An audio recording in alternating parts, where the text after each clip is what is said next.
Hello YouTube and welcome to another Doctor Who review, where today I'm going to do something a little bit different. All this week I'm going to review Doctor Who figures, and at the end of the week I'm going to do a top 10 of which ones I thought were my favourite and a bottom 5 of which ones were just awful. So, without further ado, let's start off. And since I've only reviewed one 3¾ figure, which is at the back, I'm going to review all of the ones I own. I have all of Wave 2, I think 3 or 2 of Wave 3, and 3 of Wave 1, so let's get into it. Starting with Capaldi. Right. This is awful. Great way to start, but it's awful. Look at the wrinkles on his head. Oh wait, you can't because there aren't any. He's supposed to be aged, yet he barely looks it. And that natural look doesn't really work. It can get better focus, which it can't.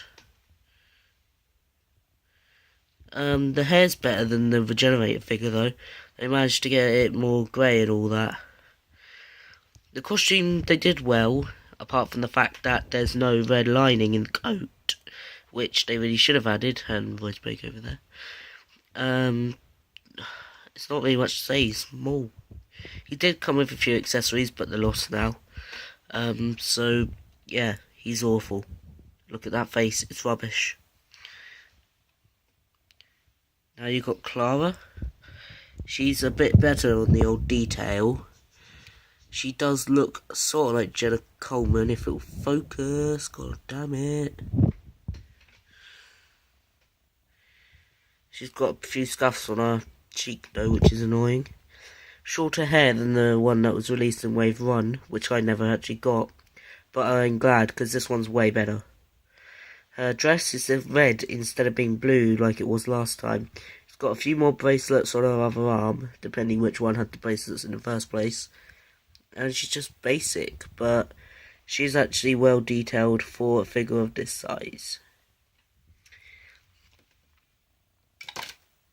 Yeah, what did I get at? Now you have Matt Smith, which is my favourite Doctor, and he doesn't look too like Matt Smith, but he doesn't look too bad either. This is the tweed jacket version. I don't have the other version. Focus. He sort of looks a bit cartoonish, and I'm not sure why. And his skin's a bit yellow as well. The tweed's quite good on the jacket though. The bow tie's nice. The shirt's nice. Trousers are bare. And the tweed pattern's still on this, like it was on the 5-inch version. And yeah, I'm just going to put the figures that I've reviewed aside a minute.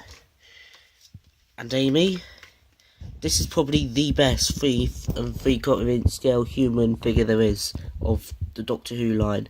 Look at that detail on her face. You can't deny it, that's Karen Gillan. And the hair's quite good too, if a bit too ginger though.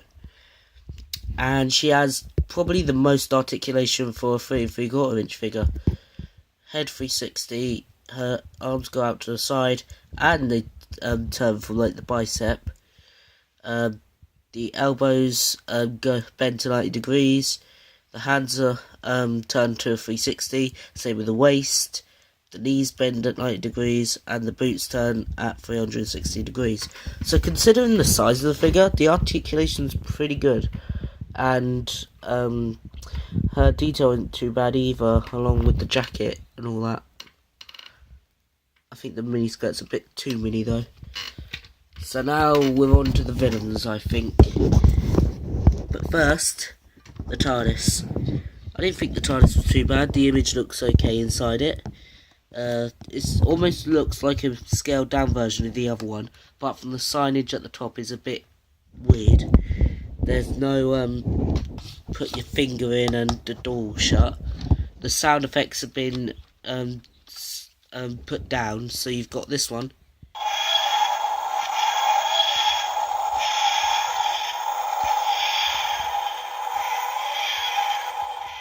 Which is takeoff in this one.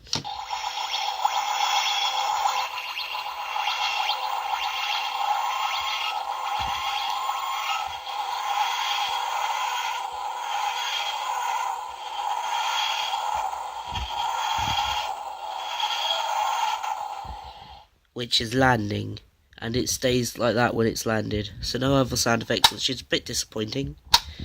And I can't shut the... There we go, turned off, and the other door opened again. Now it's shut. So it ain't too bad. And I haven't actually got a Peter Capaldi TARDIS, but I've got 2 of these TARDISes, so I just use one of these when I want a Capaldi and a Matt Smith if possible. Now to the villains. So you've got what I think is one of the best villains, not as in the best villain in Doctor Who, but one of the best 3 3/4 inch one, the Ice Warrior, if it'll focus. I'm not very good at focusing.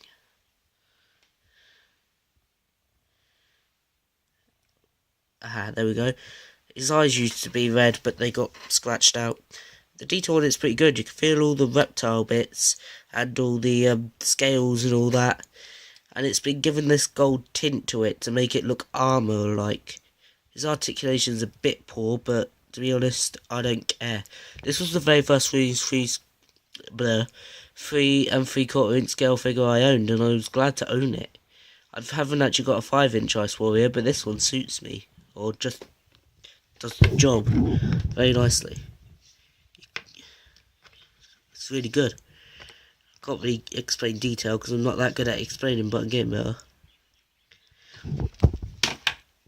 Oh, since he's fallen over, I'm going for the Zygon next. He's also really good detailed. You can see all those different parts of Zygon, I guess. Like, if this was a robot, I'd call these armour panels, but it's not a robot, so I'm not sure what to call them. The face looks pretty good, and those eyes are actually sunken into the face, I think. That's the right way to say it. And it looks really nice. You've also got all those suckers and all that. It's orange, but with some, like, different shades, I guess, of orange. It's got the same articulation as the Ice Warrior, just about. And I haven't actually shown you the Ice Warrior articulation, but who cares? Got the 3 fingers that he has, and he's been hitting the gym because he's got loads of muscles. So the Zygon is pretty good. Now onto the Weeping Angel. Now look at the Weeping Angel on its own. It's not as good as the 5-inch ones, you know that. But if you compare it to the last Weeping Angel that was released, which I don't own, then you can definitely see that it's way better. You can at least make him cover his eyes. This one's screaming, which is a better position for angels. He's got all the cracks and the things like that. And he just looks better.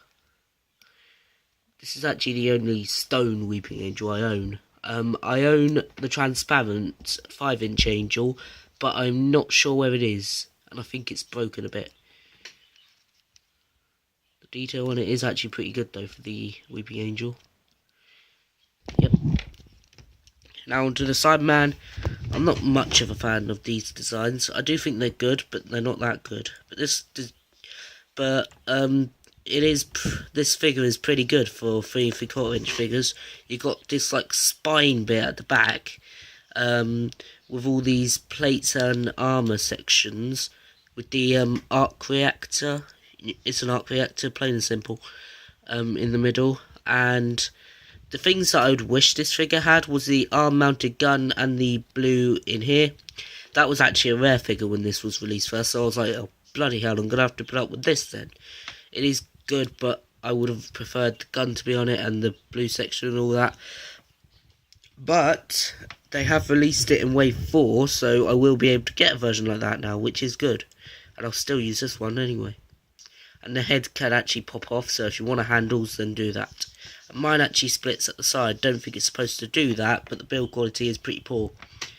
So now onto the Daleks, which is arguably the thing that I have the most of in this. So I think Character with the Daleks decided to go for what Dapol did. Basically, Dapol had one Dalek design, and as soon as you had that, you could release it in many different colours and all that. Now, they sort of done that, but they also changed the design now and then to fit. So, like, this was the Assault Dalek. It was a lighter bronze than the Dalek released in the first wave, and I think that's it really. And Assault Claw arm added, but it sort of broke, but who cares, I still keep it in my collection. I did actually have the original bronze Dalek from this wave, but it broke a lot. I'm good at making Daleks. This was the Emperor Guard. I really like this figure because it's got the black dome, and you don't get many Daleks like that nowadays. And it's got this sensor arm thing. No idea what it's for, but it looks awesome. And of course you got the Dalek patrol ship, which I showed you in another video. Hello to myself. And you've got the pilot inside, which has the same pilot design as the saucer pilot from the Daleks Invasion of Earth thing. And although not counted as a 3 3/4 inch figure, the figurine of the Special Weapons Dalek. Now this is amazing, like, because you got the different like weathering effects used, which is much better than a 5-inch figure. And they actually used the sculpt that was used in those episodes instead of the normal 80s Dalek bases. I think 80s anyway, I'm not sure. And I think that's actually pretty good. But here's a question. How come a company that don't make Doctor Who figures can make better Doctor Who figures than the actual company that does the real Doctor Who figures? And it's not even 5-inch, so that's just a joke, if you ask me. But it's still a really good Special Weapons Dalek, and I like it because it's in scale with these ones just about. So those are my 3 3/4 inch figures. To be honest, these figures aren't as bad as people keep saying they are, even though technically half of them aren't actually 3 3/4 inches, only the Zygon and the Ice Warrior are. But these figures aren't too bad. I like some of them are just awful. Some of them look astonishing, and others are just re-releases but have certain things that make me think, oh, they're cool. Some just aren't the 3 3/4 inch figures, but they are quite good. The TARDIS, most of their deluxe vehicles, I think I should have really said, are actually pretty good. You've got this, and these are both really good items.